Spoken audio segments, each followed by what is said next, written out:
के बिहारी लाल की जय। हरि ओम लक्ष्मी नारायण भगवान की जय। इसी प्रकार से सोमवार के व्रत धारण करता है अथवा इस कथा को पढ़ता है, सुनता है, उसकी समस्त मनोकामनाएं पूर्ण होती है। बोलो शंकर भगवान की जय। माम पति महादेव की जय। नमः पार्वती पते नमः। हर हर महादेव शंभो।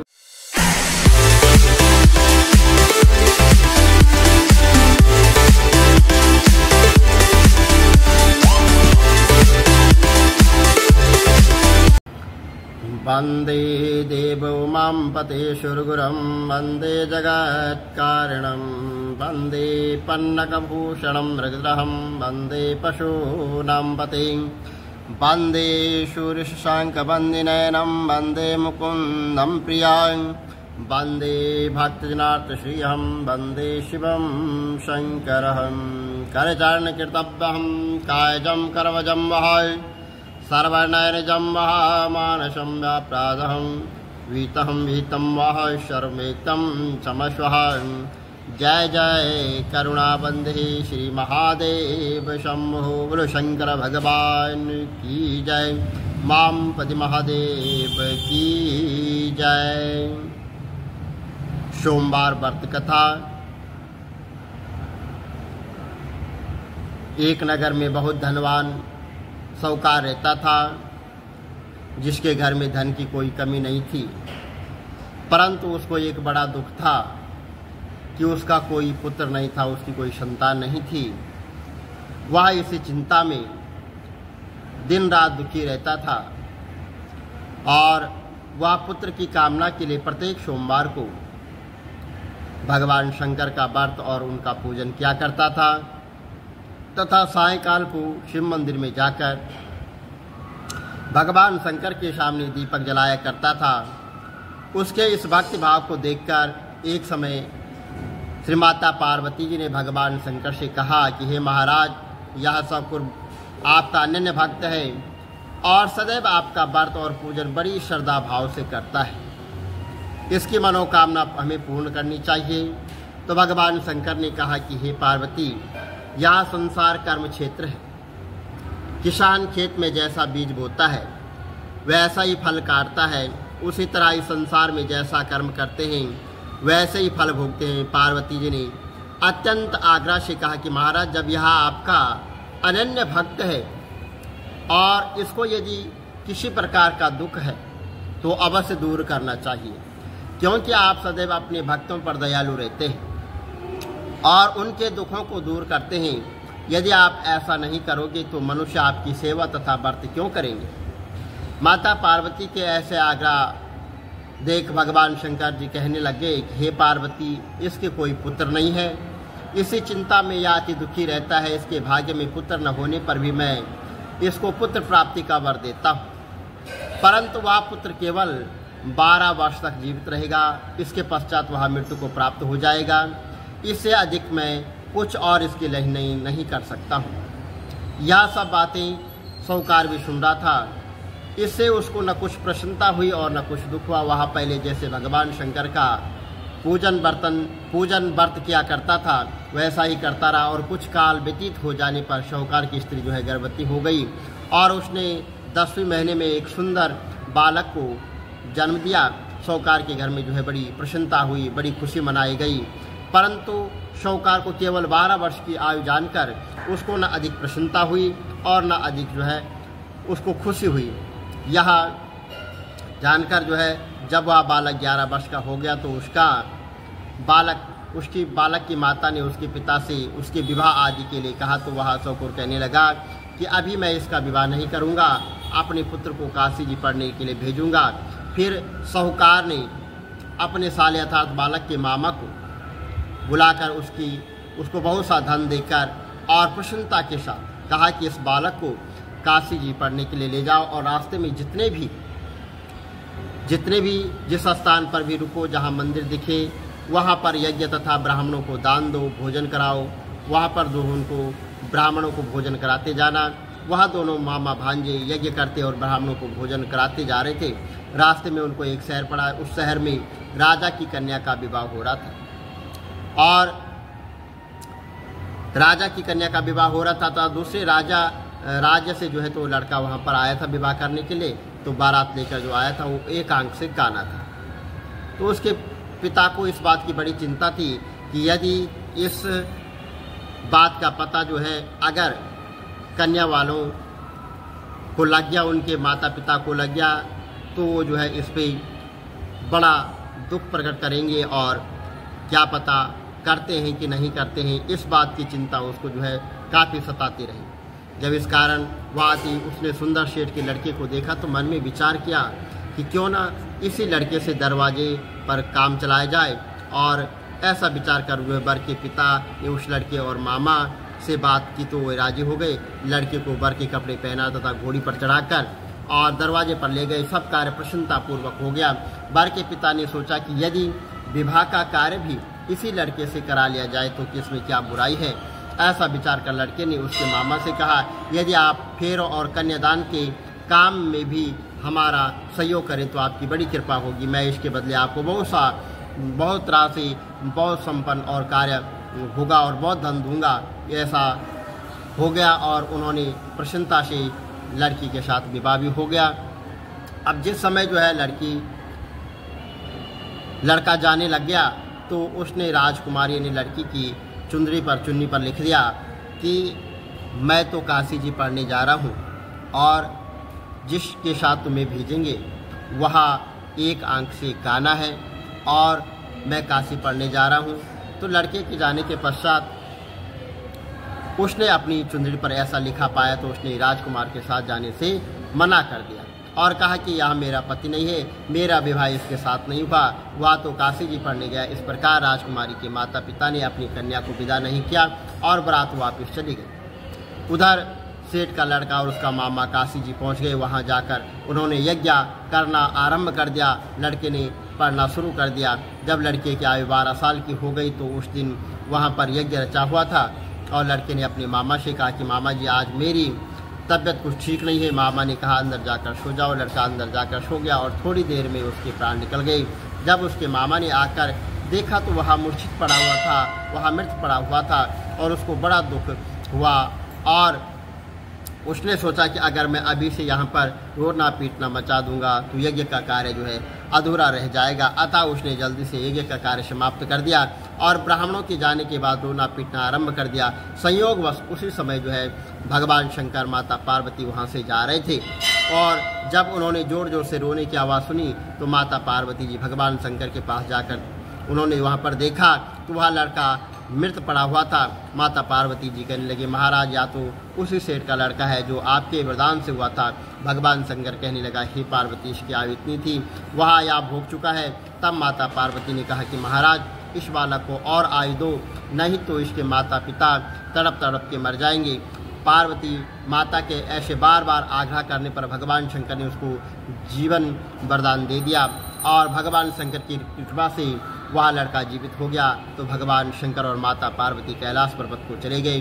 अब लड़का और उसका मामा उसी प्रकार यज्ञ करता हुआ ब्राह्मणों को भोजन कराते अपने घर की ओर चल पड़े। एक दिन रास्ते में उसी शहर में आए जहाँ पर उसका विवाह हुआ था और वहाँ पर आकर उन्होंने यज्ञ आरंभ किया। तो उस लड़के के ससुर ने, राजा ने उनको पहचान लिया और अपने महल में ले जाकर बड़ी खातिर की, साथ ही बहुत से दास दासियों सहित आदरपूर्वक लड़के और जमाई को वहाँ से विदा कर दिया। वे अपने शहर के निकट आए तो मामा ने कहा कि मैं पहले घर जाकर खबर कर आता हूँ। जब उस लड़के का मामा घर पहुँचा तो लड़के के माता पिता घर की छत पर बैठे थे और यहाँ प्रण कर रखा था कि यदि हमारा पुत्र सकुशल लौट आया तो हम राजी खुशी नीचे आ जाएंगे, नहीं तो छत से गिरकर अपने प्राण खो देंगे। इतने में उस लड़के के मामा ने आकर यह समाचार दिया कि आपका पुत्र आ गया। तो उसको विश्वास नहीं हुआ। तब उसके मामा ने शपथपूर्वक कहा कि आपका पुत्र अपनी स्त्री के सहित और बहुत सारा धन साथ लेकर आया है। तो सेठ ने आनंद के साथ उनका स्वागत किया। इस तरह से वे बड़ी प्रसन्नता के साथ रहने लगे। जो कोई भी इसी प्रकार से सोमवार के व्रत धारण करता है अथवा इस कथा को पढ़ता है, सुनता है, उसकी समस्त मनोकामनाएं पूर्ण होती है। बोलो शंकर भगवान की जय। माम पति महादेव की जय। नमः पार्वती पते नमः। हर हर महादेव शंभो। आदो देवकी देवगर्भ जननम गोपी गृह वर्धनम मायापूतनं जीवतापहरणं गोवर्धनो द्वारणं कंसाचेदनं कौरवादिहरणं कुन्तीसुतापालनम् एतत् श्रीमद्भागवत पुराणं कथित श्री कृष्ण लीलामृतः। बोलो बांके बिहारी लाल की जय। हरि ओम लक्ष्मी नारायण भगवान की जय। नवा अध्याय। श्री कृष्ण जी बोले, हे अर्जुन, तुम में जो है ईर्ष्या नहीं है, इसलिए यहाँ अति गुप्त और शास्त्र ज्ञान और अनुभव मैं तुमसे कहता हूँ। यह ज्ञान सब विद्याओं में श्रेष्ठ तथा गोपनीयों में गुप्त है एवं परम पवित्र, उत्तम प्रत्यक्ष फल वाला और धर्म युक्त है। साधन करने में बड़ा सुगम और नष्ट नहीं होता है। हे पार्थक, इस धर्म पर जो श्रद्धा नहीं रखते हैं वे मुझे नहीं पाते हैं और इस मृत्यु युक्त संसार में बार बार लौट आते हैं। मैं अव्यक्त हूँ और मैंने ही यह जगत प्रकट किया है। सब प्राणी मुझ में स्थित हैं। हे कुंती, हे कौन्तेय, सभी जीव कल्प के अंत में मेरी प्रकृति में आ मिल जाते हैं और कल्प के आरंभ में उनको फिर उत्पन्न करता हूँ। अपनी प्रकृति का आश्रय लेकर उनके गुण व स्वभाव वाले समस्त भूत वर्ग को मैं बारंबार उत्पन्न करता हूँ। और हे पार्थ, मेरे कर्म मुझे नहीं बांधते, क्योंकि उदासीन की तरह इनमें आसक्त नहीं हूँ और स्थिर हूँ। मैं अत्यक्ष होकर प्राकृति द्वारा चराचर जगत को उत्पन्न करता हूँ। ये पार्थ, इसी कारण यह जगत बनता बिगड़ता रहता है और मूर्ख लोग मेरे परम स्वरूप को नहीं जानते हैं और वह समस्त चराचर को कुछ नहीं जानते हैं, जबकि मैं समस्त चराचर का स्वामी हूँ। वह मुझको मनुष्य जानकर मेरी अवहेलना करते हैं। उनकी आशा व्यर्थ, कर्म निष्फल, ज्ञान निरर्थक उत्पन्न करती है। हे पार्थ, विवेकी जन दैवी प्राकृति में स्थित हैं। वे मुझे इस संसार का आदि अविनाशी जानकर अनंत मन से भजते हैं। दृढ़वर्ती सदा मेरे यत्न पूर्वक कीर्तन करते करते नमस्कार करते हैं और भक्ति पूर्वक उपासना करते हैं। कोई ज्ञान योग से पूजन करते हुए उपासना करते हैं, कोई एक तत्व से, कोई प्रतत्व से और कोई मुझे अनेक रूप वाला विश्व रूप मानकर उपासना करते हैं। स्रोत यज्ञ मैं हूँ और स्मृत यज्ञ मैं हूँ, पितृयज्ञ मैं हूँ और औषधि मंत्र होम का साधन घृत अग्नि और होम भी मैं हूँ। इस जगत की माता पिता, धारण करता पितामह जानकर योग्य पदार्थ ओमकार, ऋग्वेद, सामवेद, यजुर्वेद मैं ही हूँ। गति पालन करता, प्रभु साक्षी निवास स्थान, रक्षक, मित्र उत्पन्न करने वाला, संहार, आधार, प्रलय स्थान और अविनाशी बीज मैं ही हूँ। सूर्य रूप से तपता हूँ और वो भी मैं ही हूँ। वर्षा रोकता हूँ, वो भी मैं ही हूँ। तथा हे अर्जुन, मैं ही अमृत और मृत्यु भी हूँ और सत असत भी मैं ही हूँ। जो अनन्य भाव से चिंतन करते हुए मेरी उपासना करते हैं, उन नित्य योगियों के योग से क्षेम अर्थात स्थान, भोजन, अच्छदान से इनकी रक्षा करता हूँ।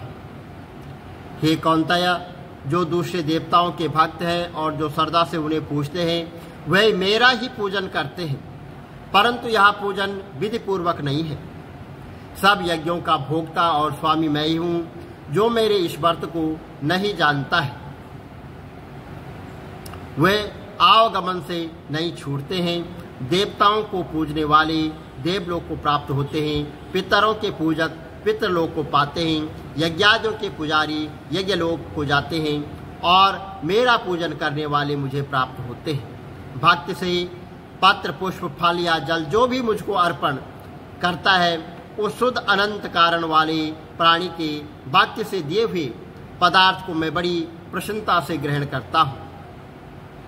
हे पार्थ, जो तुम करते हो, खाते हो, तप करते हो, वह मेरे को अर्पण करो।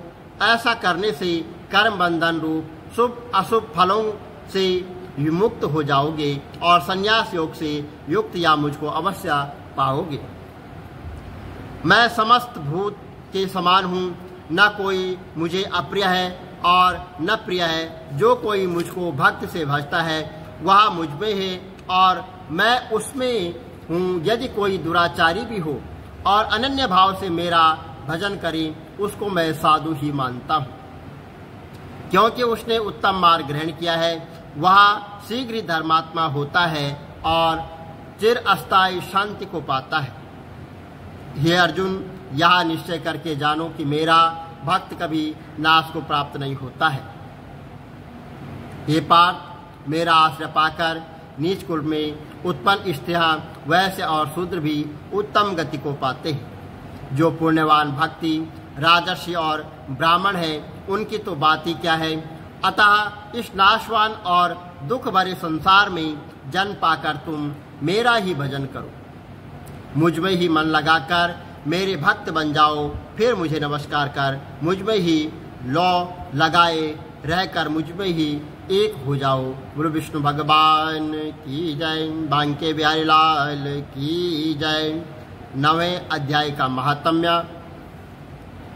श्री नारायण जी बोले कि हे लक्ष्मी जी, दक्षिण दिशा में एक भाव सुशर्मा नामक जो है शूद्र रहता था और वह बड़ा पापी और मांस मदिरा आहारी तथा एक दिन मदिरा पीने से उसकी देह छूट गई और मरकर प्रेत बनकर एक वृक्ष पर बैठ गया।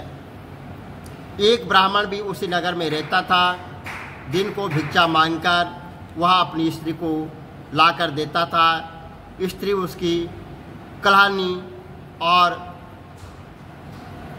थी और समय पाकर उन दोनों ने प्राण त्यागे और वह दोनों अपनी देह को छोड़कर प्रेत हो गए। वह भी उस वृक्ष के नीचे आकर रहे जहाँ पर प्रेत रहता था। वहाँ रहते रहते कुछ काल व्यतीत हुआ। तब एक दिन उसकी स्त्री पिचासनी ने कहा कि पुरुष पिचास, तुमको कुछ पिछले जन्म की खबर है? तब पिचास ने कहा, खबर है, मैं पिछले जन्म में ब्राह्मण था। तब पिचासनी ने कहा कि तूने पिछले जन्म में क्या साधना की थी जिससे तुझे खबर है? तब उस पिचास ने कहा, मैंने पिछले जन्म में एक ब्राह्मण से आध्यात्म सुना था। तब फिर पिचासनी ने कहा, तूने और कौन सी साधना की थी? तब वह ब्राह्मण कौन था और वह आध्यात्म कर्म कौन सा है जिससे सुनने से तुझे पिछले जन्म की खबर है? पिशाच ने कहा कि मैंने और कुछ पुण्य नहीं किया, केवल गीता जी का श्लोक का मैंने श्रवण किया है। उसका प्रयोजन यह है कि एक समय अर्जुन ने भगवान श्री कृष्ण से 3 बातें पूछी थी जो गीता जी के 9वें अध्याय में लिखी है। तब वह 3 बातें पिचासनी ने पिचा से श्रवण करी। इन बातों को सुनते ही एक प्रेत उस वृक्ष से निकल कर उसने कहा, अरे पिचासनी, यह 3 बातें फिर से कहो जो अभी सुना रही थी। पिचासनी ने कहा कि तू कौन है? मैं तुझे नहीं जानती हूँ। मैं अपने पति से पूछती हूँ वह कर्म कौन था जिससे पिछले जन्म की याद रही। तब उसके पति ने पुनः 3 बातें वहाँ पर सुनाई, जिसके सुनते ही वह 3 प्रेत योनि से छूटकर देव देह धारण कर विमानों पर बैकुंठ को गए। भगवान जी बोले, हे लक्ष्मी जी, यह 9वें अध्याय का महात्म्य है जिसके सुनने से प्रेत देह छूटकर वह विष्णु लोक को प्राप्त हो गए। बोलो विष्णु भगवान की जय। बांके बिहारी लाल की जय।